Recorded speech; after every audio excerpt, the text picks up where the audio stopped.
सभी साथियों को नमस्कार। राजस्थान बीएसटीसी एग्ज़ाम की तैयारी करने वाले साथी और राजस्थान की जितनी भी प्रतियोगी परीक्षाओं की तैयारी करने वाले साथी है उनके लिए ये आज की क्लास बहुत इम्पोर्टेंट होने वाली है। इस क्लास के अंदर हम राजस्थान जीके के बहुत सारे प्रश्न सोल्व करेंगे जो विभिन्न पिछली भर्ती प्रतियोगी परीक्षाओं के अंदर आए हुए हैं। तो चलिए शुरू करते हैं। पहला सवाल है हमारा कि निम्न में से आड़ का नाम नहीं है। तो आड़ का नाम ताम्रवती, धूलकोट और आगाटपुर, ये तीन नाम है। विराटनगर इसका नाम नहीं है। विराटनगर जो है बेराट सभ्यता है उसकी राजधानी हुआ करती थी।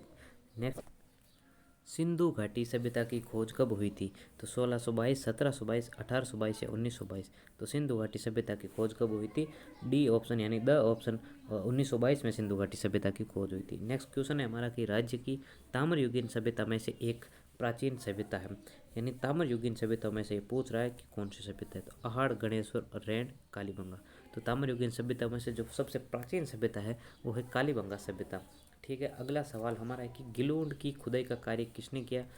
बीबी लाल, बी के थापर, एच डी सांगलिया जी या आर सी अग्रवाल। तो गिलोंड राजसमंद के अंदर पड़ता है, वहाँ इसका उत्खनन कार्य जो है वो बीबी लाल जी ने किया था। ठीक है, अगला सवाल हमारा पांचवा है कि रेंट जिसको प्राचीन भारत का जो टाटा नगर कहा जाता था, ठीक है, इसका उत्खनन कार्य किसने किया? Doctor K N Puri, Daniel Wilson, B B Lal और जी के पुरी।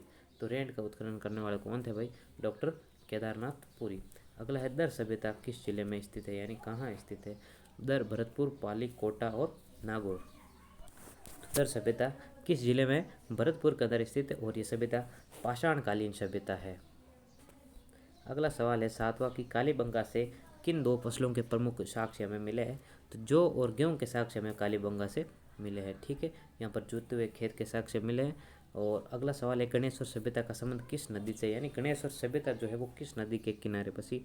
तो ध्यान रखना, कांतली नदी के किनारे गणेश्वर सभ्यता मतलब विकसित हुई थी। ठीक है, और गणेश्वर जो है सीकर जिले में ये पड़ता है। अगला सवाल है हमारा मछली पकड़ने के कांटे का साक्ष्य किस सभ्यता में मिलता है? तो ये ताम्र सभ्यताओं की जननी, पुरातत्व का पुष्कर जिस सभ्यता कहते हैं वो है गणेश्वर सभ्यता, सीकर जिले में ये स्थित है। यहीं से ही हमें मछली पकड़ने के कांटे का साक्ष्य मतलब मछली पकड़ने का कांटा यहाँ से खुदाई में प्राप्त हुआ है, तो गणेश्वर में। ठीक है, नेक्स्ट क्वेश्चन है आज का और लास्ट इस क्लास का है, अशोक का शिलालेख प्राप्त हुआ है। तो अशोक का जो शिलालेख है वो हमें बेराट सभ्यता से प्राप्त हुआ है। ठीक है, और इसी के साथ ये 10% पूरे होते हैं। और बेराट सभ्यता के बारे में थोड़ी सी बातें मैं आपको बता देता हूँ इम्पोर्टेंट। बाणगंगा नदी के किनारे जयपुर के अंदर, ठीक है, और यहाँ पर बीजक की डूंगरी में से अशोक का शिलालेख मिला है। और यहाँ पर अब विशेष बात क्या है, यहाँ पर क्या है कि भगवान बुद्ध की तो कोई मूर्ति यहाँ पर मिली नहीं। और बेराट सभ्यता को नष्ट किसने किया, ये ध्यान रखना। ये बेराट सभ्यता को नष्ट करने वाला एक शासक था, हूण शासक। कौन था? हूण शासक था जिसका नाम था मिहिर कुल। मिहिर कुल ने इस सभ्यता को नष्ट किया। और इसी बेराट सभ्यता से हमें 36 मुद्राएं मिली है। कितनी? 36 मुद्राएं मिली है, जिनमें से 8 तो पंचमार्क सिक्के और 28 इंडो ग्रीक यूनानी सिक्के, ये क्या है सूती कपड़े में लिपटे हुए यहाँ से मिले थे। और उत्खनन कार्य इसका दयाराम साहनी ने किया था। कब किया? 1936 और 37 के महीने इसका उत्खनन कार्य किया था दयाराम साहनी ने। दयाराम साहनी ने इसका उत्खनन कार्य किया। और बात करें कालीबंगा, तो कालीबंगा जो सभ्यता है इसका खोज किसने की? अमलानंद घोष ने की। कब की थी? 1951-52 के अंदर। अमलानंद घोष ए घोष जिसको कहते हैं, उन्होंने इसका क्या किया था? खोज की थी। और इसका उत्खनन 1961 से लेकर के 1969 तक, 61 से 1969 तक किसने किया इसका खोज? बीबी लाल और बी के थापर ने। ठीक है, अब इसकी क्या क्या विशेषता है? ठीक, इसको दीनहीन बस्ती कहा जाता है। गेहूँ और जौ के यहाँ पर अवशेष में मिलते हैं और कपास का अवशेष भी मिले थे। खेत, जुते हुए खेत के साक्ष्य मिले, समकोण पर जुते हुए खेत, इस प्रकार से मतलब जुते हुए खेत के साक्ष्य मिले। 7 अग्निवेदिका यहाँ से मिलती। और भूकंप के अवशेष हमें कहाँ से मिलते हैं? तो भूकंप के अवशेष हमें कालीबंगा से मिलते हैं। सी में लिखा है गणेश्वर। गणेश्वर की बात करते हैं, नीम का थाना सीकर के अंदर कांतली नदी इसके किनारे ये बसा हुआ नगर था। रतन चंद्र अग्रवाल ने इसकी क्या थी?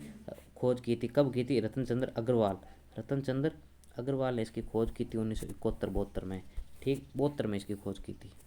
1972 में इसकी रतन चंद्र अग्रवाल ने खोज की थी। उत्खनन इसका 1978 में वो अग्रवाल जी ने और विजय कुमार ने किया था। इसका उपनाम है 2-3, वो देख लो। एक तो ताम्र सभ्यताओं की जननी, ताम्र सभ्यताओं की जननी, और ताम्रवती नगरी नाम आ जाए तो आएगा अपने आड़, ताम्रवती नगरी।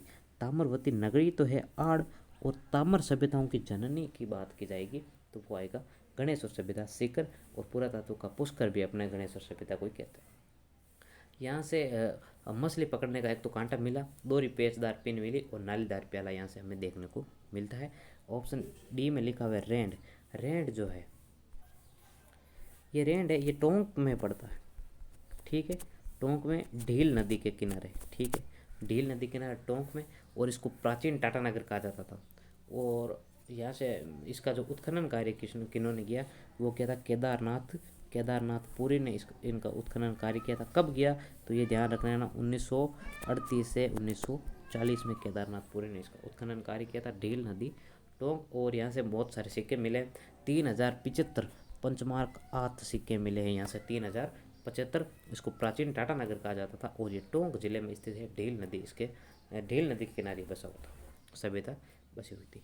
इसी के साथ ये जो हमारे आज की क्लास है यहीं पर होती है पूरी। और नेक्स्ट वीडियो में अपन बात करने वाले हैं अलग अलग राजस्थान जीके के आपको मतलब 31 अगस्त तक, यानी बीएसटीसी की एग्ज़ाम तक, एग्ज़ाम से पहले पहले आपको 2000 से ज़्यादा आपको राजस्थान जीके के विभिन्न प्रतियोगी परीक्षाओं के अंदर आए हुए प्रश्न आपको इसी चैनल पर मिल जाएंगे व्याख्या सहित। इसलिए चैनल को सब्सक्राइब करें, वीडियो को लाइक करें और ज़्यादा से ज़्यादा अपने दोस्तों के साथ शेयर करें। धन्यवाद, मिलता है नेक्स्ट वीडियो।